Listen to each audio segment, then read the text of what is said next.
Hey engineers, I'm going to walk you through an example of additive and subtractive modeling using a shape that I've created right here. So this is different from your assignment. But I want you to follow along and make this as well, just as a practice, so you can see how to use Inventor and get used to it right now.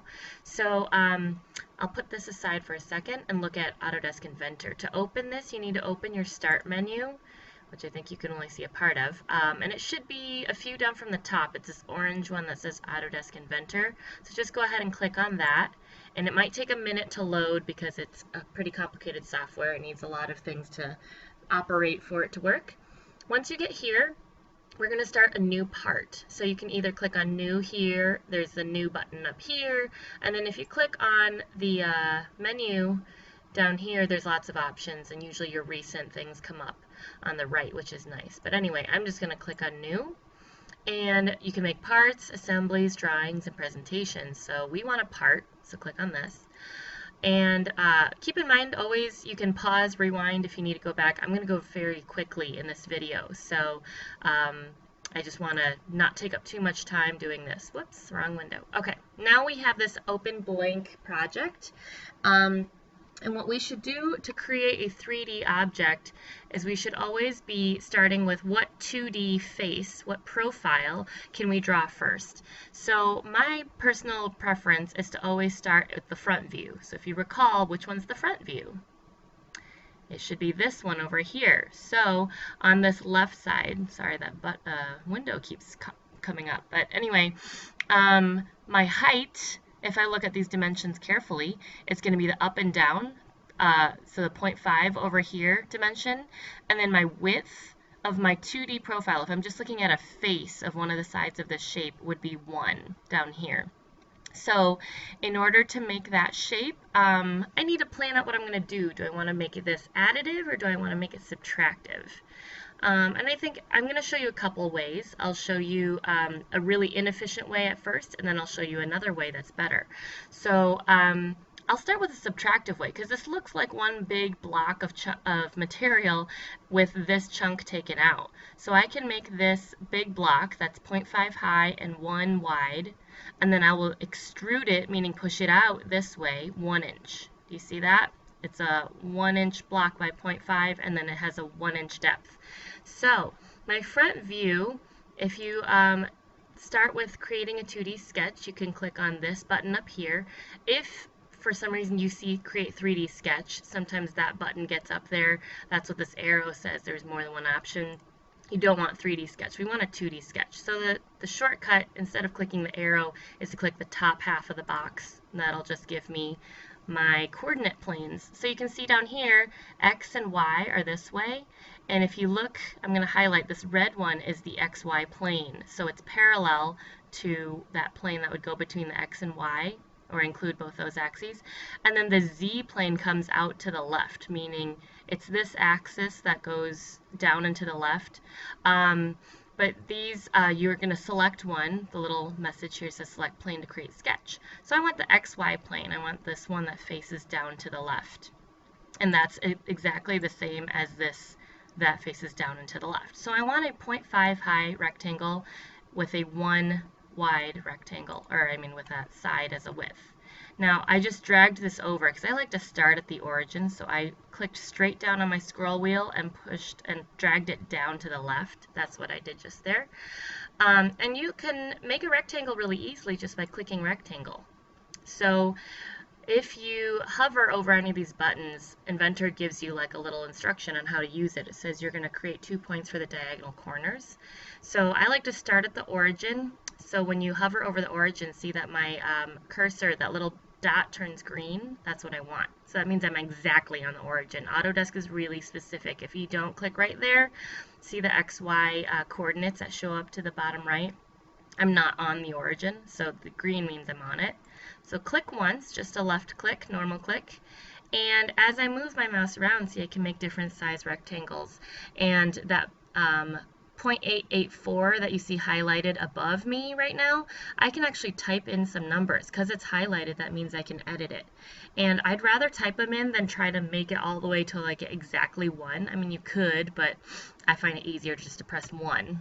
Okay, and now don't do any clicking, because once you click, that last corner of your rectangle gets permanently created. But what I can do is press tab, and when I press tab, notice the 1 inch showed up above my rectangle, and there's that little lock padlock icon, which means that is now permanently 1 inch as my width. But my height I want to be 0.5, and now it's dark blue, so I can edit by just typing in 0.5. And notice I'm not typing in inches because Autodesk Inventor defaults to inches, and I'm just going to assume that's what I want.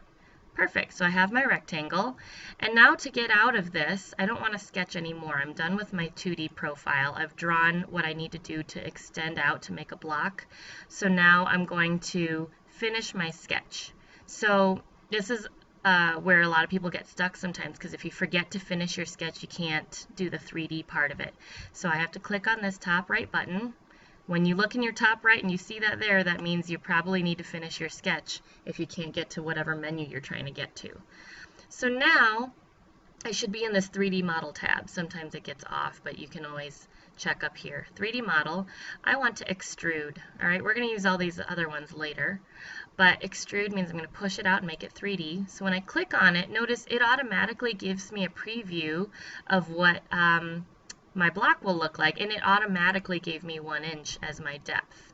And that's perfect because that's what I wanted, right? This is 1 inch. So I'm just going to say okay.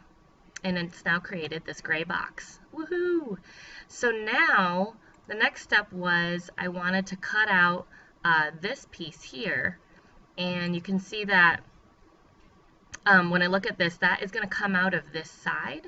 You could also see that it comes out of this side too. I could make this little 0.25 high and 0.25 wide square, and I could push that out and I could cut. We can use that.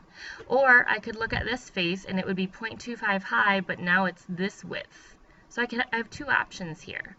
So I think what I'm going to do just for funsies is I'm going to draw from the right side. So this, not front face. So this would be the front face, this would be the right side. So that means when I look at here, this is the front, this is the right. So I'm going to create a new sketch, or we call it a profile. And when I click this, now notice the coordinate planes didn't come up, because now I actually have something to draw on. I can draw directly on my box. And I have to draw on the surfaces. I can't draw out here. That wouldn't make any sense anyway. So I'm going to click on the right side, and now it turns to face me, so I can look at it straight on. And now notice I want my rectangle to be 0.25 high and 1 inch wide. So again, I can go to rectangle, and now notice I don't want to start at the origin because this cutout doesn't start, this is the same side as the origin would be over here, this right bottom corner. I want to start kind of in the middle, and I don't know where to start. So I need to analyze my drawing more, and notice that it says this little guy out here, these extension lines tell me this dimension up and down from here to here on the bottom left corner of my right face is 0.1. That's really helpful. So I'm going to go back to, whoops, I accidentally clicked on here, so I'm going to click escape. If you ever need to get out, you started something but you're not ready to finish it, you could click escape. You can always also do undo, which is up here, or I like to use Control Z, because that's always like my reflex is to click Control Z. But anyway, I'm going to click rectangle again because somehow my cursor got out of it. And notice if I move up this yellow line, my coordinates down here say x is -1, which is this whole line is x is -1, and my y changes. And I know I want to be 0.1 from the axis, from the bottom. So actually what I can do is I can either try to move my mouse to it, or I could press tab, and now that'll give me the option to edit either of those. So I don't want to change x, I just want y to be 0.1, enter. So when I clicked enter, that is almost like left clicking and starting my rectangle, so now I can move around and do my other rectangle. Now notice it'll snap, my line snaps to the other side. It defaults, it knows I want to maybe overlap my old line because I want to go the entire width of the way, right? So I want to go the whole way to the side 1, the width is 1, and then my height of this rectangle is 0.25.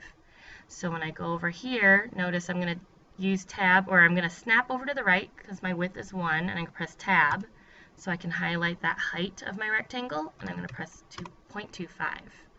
From there, I'm going to say finish sketch because that's all I needed to do. Now I just need to cut it out. So to cut it, again I go to extrude, So this might be a little strange. And now notice it didn't give me a preview because it doesn't know what I want to extrude. So I don't want the top, I want the middle. I want this part. So when it's red, I'm going to click on it. Notice it thinks I want to join, or like push out that to make it another 3D piece, but I don't. So go over here to this middle button.